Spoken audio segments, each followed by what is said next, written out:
Hey everybody, this is RVMan 985, and this is the 5th episode of the RVMan exhibition. And here, let me show you something right quick.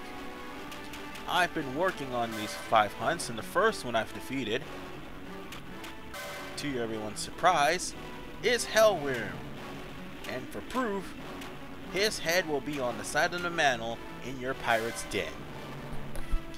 How freaking cool is that? And believe me, I have video footage of him too. I'll be recording after this. Anyway, next up is the Shadowseer. Something I've been working on for a year and a half. This hunt really pissed me off, and in the descriptions I will show you why. But now it's time to fight him. And for one thing, fighting him is not hard. Getting to him is the problem.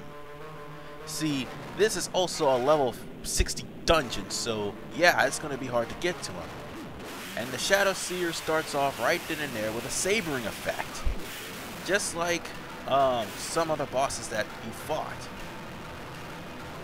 But here's the difference with him. Even though he has a sabering effect, he'll summon monsters that you've already beaten. See, I've already beaten Pandemonium.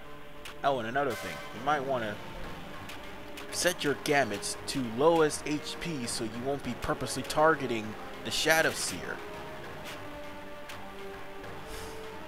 And because you see, the lower the HP is on a creature, that's going to be the person you're going to attack. But if you have it on any or nearest visible, you'll be attacking the Shadowseer and you'll be ambushed. Now, where was I? Oh yeah, the creature Pandemonium is going to be one of 3 bosses you'll be facing in the storyline. And this hunt will summon 4 bosses. The 4th one, you'll be fighting on your way downhill. Oh, and that's another thing. The Shadowseer is invincible, and he uses invert. And here's proof that invert can one-hit kill you, because he used Virga immediately after invert. And also he'll cast bad stats on you, which pretty much will piss you off. And also confuse your characters and sap them, and blind them, and poison them. He'll throw everything in the book at you.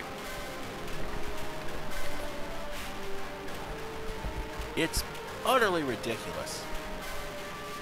But Pandemonium is going to fight the same way he did when you first face him in the Pharaohs. Sorry, I also have a bit of a cold. When he's at half health, he's immune to just about everything for about a good 5 minutes into the fight. Or I think 1 minute, I don't know.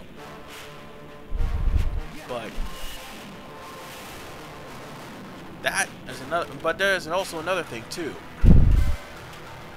Before Pandemonium gets to his pissy boss mode, you can actually steal from Pandemonium so long as you don't kill him. That's a tip for you guys if you want to try to steal from him. You can't steal from the Shadowseer, but you can steal from Pandemonium, so long as you don't activate his pissy boss mode.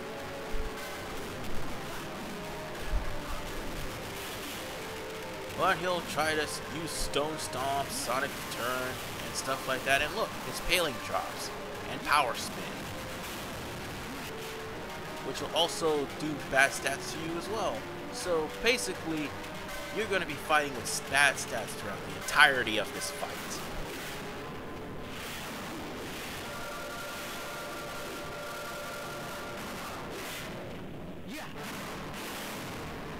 Oh yeah, and Pandemonium will also use Stone Gates as well, which will petrify your opponent. It's petrify his opponents. And we all know what petrify does. See, Vaughn, I didn't even think about it, but Vaughn, I equipped Zodiark to Vaughn. And as you saw, I've already beaten Zodiark. When petrified, I could have actually easily dealt 50,000 to everyone here. But I don't want to waste magic because, once again, the Shadowseer casts invert, and it's instant kill if I did. So Espers is totally out of the question.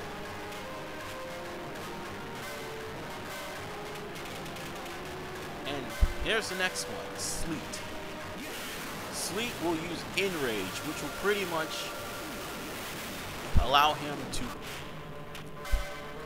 have no weight on his attacks, on his basic physical attacks. So he'll also cast some other things on Blood. He also has, starting off, Protect and Haste. And you're supposed to dispel Sleet starting off, but you don't. But I didn't. And since I didn't, it would have been harder to kill Sleet, but it's not. Another thing you guys gotta know, Sleet is also weak against the reverse renew combo. So if you, I'll show that off when I get to the Pharaohs. So if you want to try that, go on ahead. Another person that actually shows up here in the Pharaohs, Fenrir.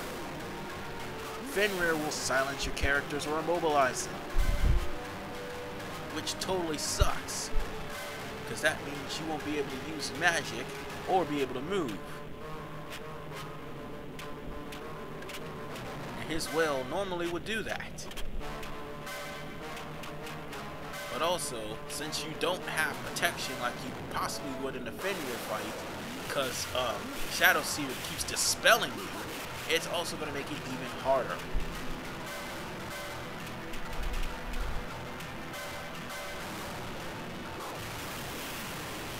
And what makes this fight even more agitating is that Shadowseer will keep casting bad stats on your players.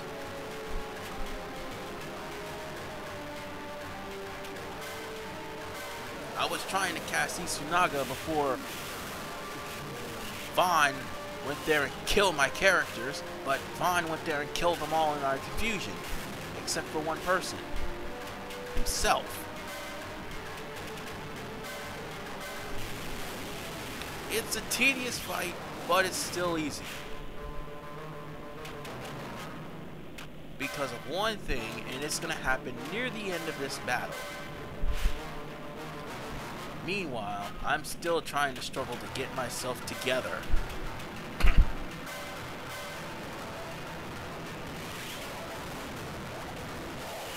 And once again, he'll try to use Dispel Gun. But he can't truly dispel me because of the fact that I'm wearing a bubble belt.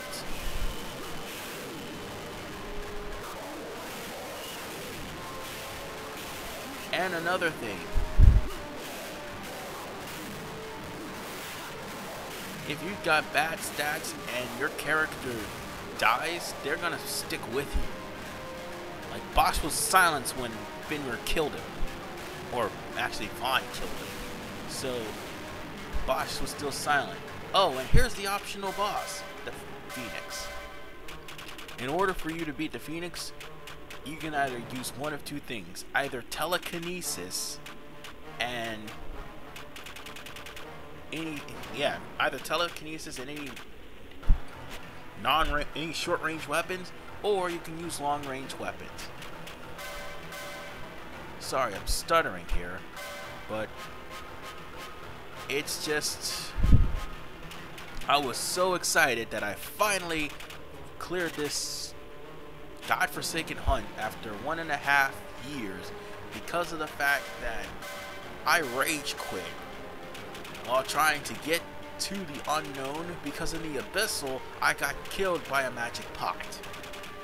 That would be enough to make anyone pissed off.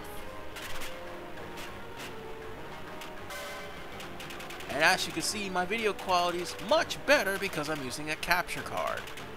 But I'm also equipping a gun to Bolthir and bow and arrows to Bosch. Ugh, sinuses. Anyway.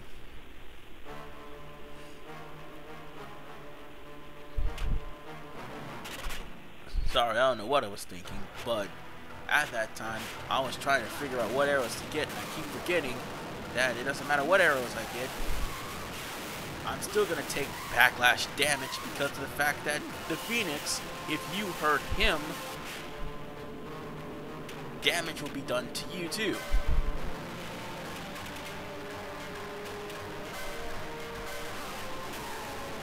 with the Shadowseer, who does saber damage, and the Phoenix that does saber damage as well, it's still a pain in the ass.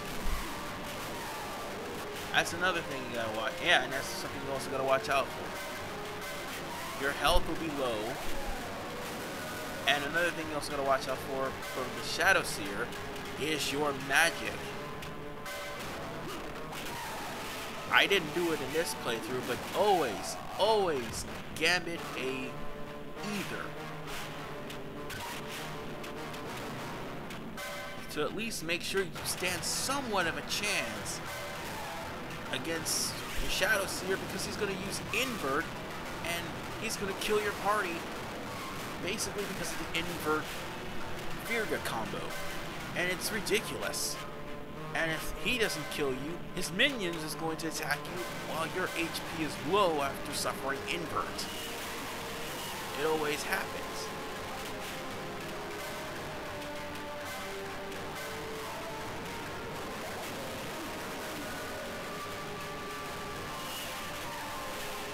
And what makes things worse about this fight?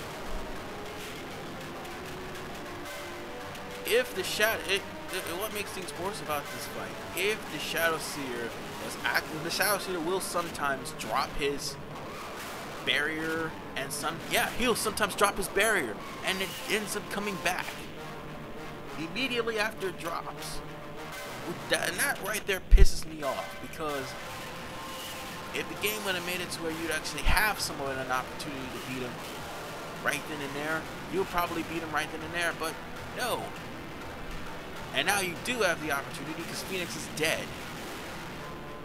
Now here's the thing that really pissed me off about this boss. The one thing that pissed me off, come on, capture card, work. Oh, that's also me switching back to the weapons I've had. The weapons I actually had was the Ultima Blade, the Ragnarok, which costs immobile, applies to any enemy it hits, and I had the Save the Queen. Yes, they're all great swords, but they're pretty damn good.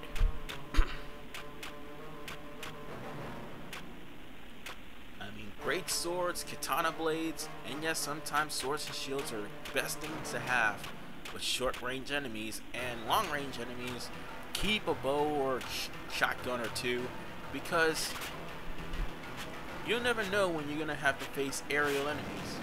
I didn't use a crossbow because crossbow sucks. Anyway, now that the Shadowseer is all on his lonesome, you'll start casting magic like there's nobody's business. Oh, and I also forgot to take off, oh, god damn it, not the map. I also forgot to take off telekinesis. And the other gambits too. I can just put it on the foe any now because he's the only one there.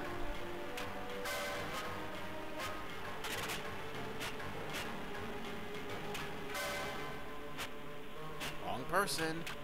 Thank you. Now, as I was saying, he's spamming magic like there's nobody's business. And he'll also cast Holy, which surprisingly, if I had a reflect on, it would hurt him more than it would hurt me just now. Because he's weak against Holy. Oh, now I think about Protectka. When I was trying to use Shelga, which would have saved me from most of the magics, like what he's about to fire right now. That was my bad.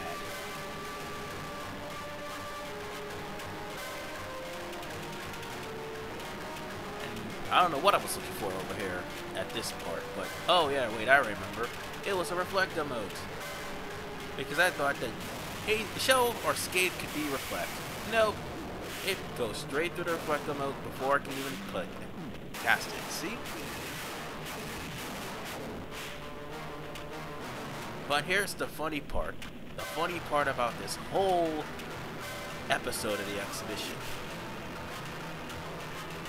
Oh, besides the fact that you're still taking sabering damage from this.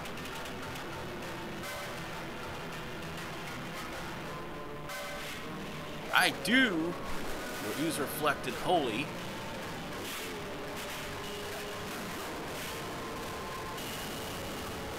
Which also does damage to Vaughn. But here's the major funny part. Alright, I realize, hey, I got Reflect on. I might as well equip myself an Opal Ring so it'll at least heal my characters. Right? Well, the funny part is about to happen as soon as I put the Opal Ring on to both ear. Any day now. There you go. Wait for it. Ha! You see that? There's the funny part.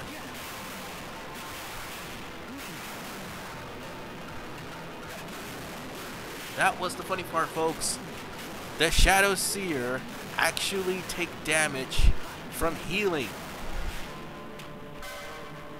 For those of you who probably don't know, the Shadowseer is nothing more than a zombie that casts magic. So, if you want to actually kill him quickly, the best way to kill him is to just kill him with X potions, because he's going to try to use his Virga to take away your magic. And there you go. And that's the thing, the book tells you to try to spam quickenings when he's capture damage to 6,999 and cap off physical damage to 2,000. It tells you, well, actually cap it to 1,000.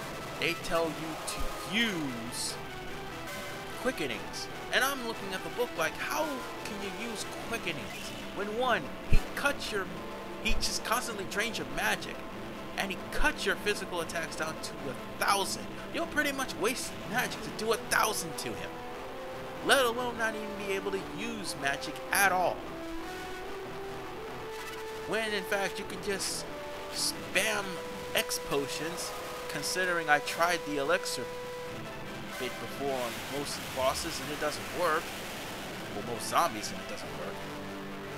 Because using an Elixir is technically like using instant death, so therefore he's immune to renew anyway. I've already checked the stats. So all you have to do is just use X potions and it kills him. Anyway, we're back here in Rabanastre because now I get to go talk to the petitioner and get my reward.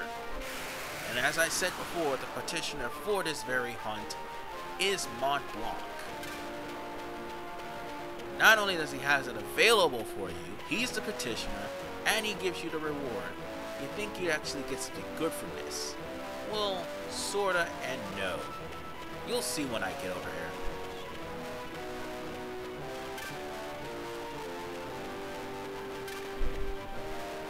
But yeah, this hunt was the bane of my existence. I mean, aside from the level 58 to 60 creatures that was there, and of course the swarm traps, just to get to this guy, it was a bane of the existence. But yeah, there you go. Look, you get 20,000 gil and 2 mega elixirs just for killing this thing. Which is good, but in a way sense, which is bad. Because you just risk life and limb in a level 60 dungeon, and that's all you got. You thought you got a badass weapon for this, but no, that's pretty much all you got. Well, with that said, this episode will come to an end. It truly makes me sad that the boss was maybe tedious, but I mean, yeah, it pretty much is the boss because it has a boss meter. It was tedious, yet easy, and there were so many ways to get around him, and it was unnecessarily hard to get to him. which is why I hate the Pharaohs so much. But next up, I'll show you the footage of my fight with Hellworm, which is probably no sweat and no skin off my back compared to this. This is RVMan 985. I'm chilling out, and I'll see you in the next episode. Ta-ta for now.